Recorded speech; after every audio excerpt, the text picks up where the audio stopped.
प्रेम एक ऐसा अनुभव है जो मनुष्य को कभी परास्त नहीं होने देता और घृणा एक ऐसा अनुभव है जो मनुष्य को कभी जीतने ही नहीं देता।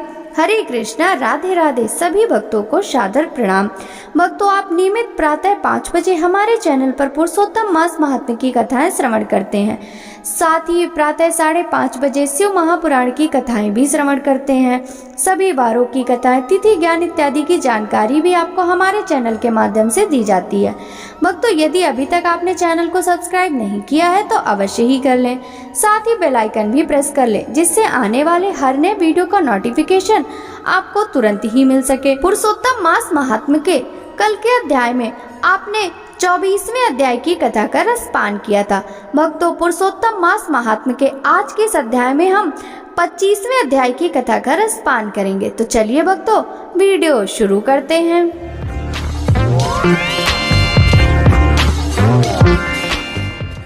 राजा दृढ़धनुआ बोला, हे ब्राह्मण, हे मुने, अब आप पुरुषोत्तम मास के व्रत करने वाले मनुष्यों के लिए कृपा कर उद्यापन विधि को अच्छी तरह से कहिए। वाल्मीकि मुनि बोले, पुरुषोत्तम मास व्रत के संपूर्ण फल की प्राप्ति के लिए श्री पुरुषोत्तम मास के उद्यापन विधि को थोड़े में अच्छी तरह से कहूँगा। पुरुषोत्तम मास के कृष्ण पक्ष की चतुर्दशी, नवमी अथवा अष्टमी को उद्यापन करना कहा है। इस पवित्र पुरुषोत्तम मास में प्रातः काल उठकर यथा उपलब्ध पूजन के समाप्त से पूर्वाह्न की क्रिया को कर एकाग्र मन होकर सदाचारी विष्णु भक्ति में तत्पर स्त्री सहित ऐसे 30 ब्राह्मणों को निमंत्रित करें। हे भूपते, अथवा यथाशक्ति अपने धन के अनुसार 7 अथवा 5 ब्राह्मणों को निमंत्रित करें। बाद में मध्याह्न के समय 16 शेर अथवा उसका आधा यथाशक्ति पंचधान्य से उत्तम सर्वतोभद्र बनावे। सर्वतोभद्र मंडल के ऊपर सुवर्ण, चांदी, तांबा अथवा मिट्टी के छिद्र रहित शुद्ध 4 कलश स्थापित करना चाहिए। 4 व्यूह के प्रीत्यर्थ चारों दिशाओं में बेल से युक्त उत्तम वस्त्र से वेष्टित पान से युक्त उन कलशों को करना चाहिए। उन चारों कलशों पर क्रम से वासुदेव, हलधर, प्रद्युम्न और अनिरुद्ध देव को स्थापित करें। पुरुषोत्तम मास व्रत के आरंभ में स्थापित किए हुए राधिका सहित देव देवेश पुरुषोत्तम भगवान को कलश युक्त वहां से लाकर मंडल के ऊपर मध्य भाग में स्थापित करें। वेदांग के जानने वाले वैष्णव को आचार बनाकर जप के लिए 4 ब्राह्मणों का वरण करें। उनको अंगूठी के सहित 2-2 वस्त्र देना चाहिए। प्रसन्न मन से वस्त्र, आभूषण आदि से आचार्य को विभूषित करके फिर शरीर शुद्धि के लिए प्रायश्चित गोदान करें। तदंतर स्त्री के साथ पूर्वोक्त विधि से पूजा करनी चाहिए और वरण किए हुए 4 ब्राह्मणों से 4 व्यूह का जाप करना चाहिए और 4 दिशाओं में 4 दीपक ऊपर के भाग में स्थापित करना चाहिए। फिर नारियल आदि फलों से क्रम के अनुसार अर्धदान करना चाहिए। घुटनों के बल से पृथ्वी में स्थित होकर पंचरत्न और यथालब्ध अच्छे फलों को दोनों हाथों में लेकर श्रद्धा भक्ति से युक्त स्त्री के साथ हर्ष से युक्त हो प्रसन्न मन से श्री हरि भगवान का स्मरण करता हुआ अर्धदान करें। अर्धदान का मंत्र है, हे देव देव, हे पुरुषोत्तम, आपको नमस्कार है।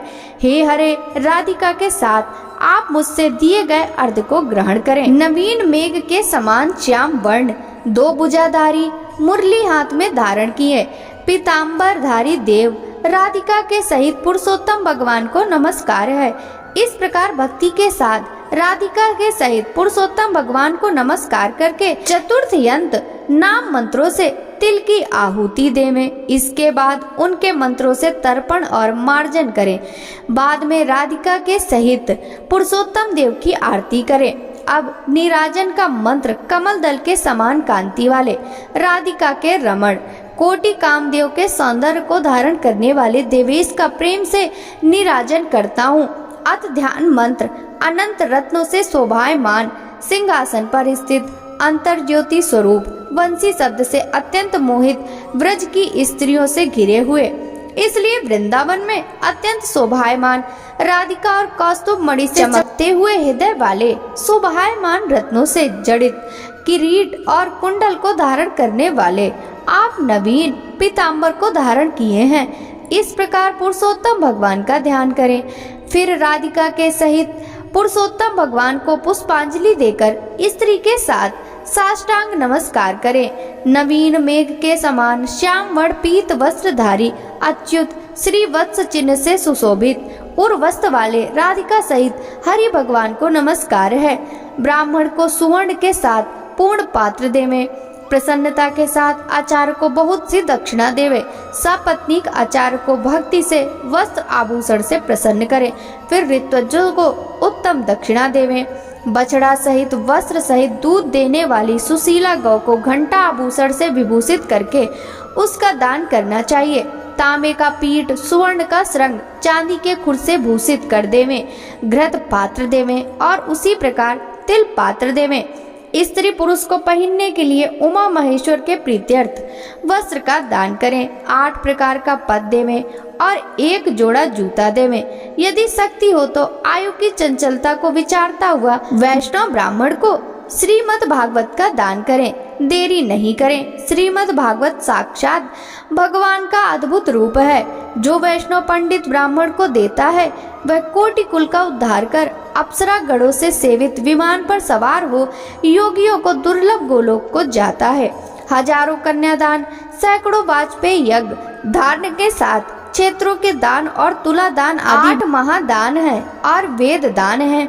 वे सब श्रीमद् भागवत दान की 16वीं कला की बराबरी नहीं कर सकते।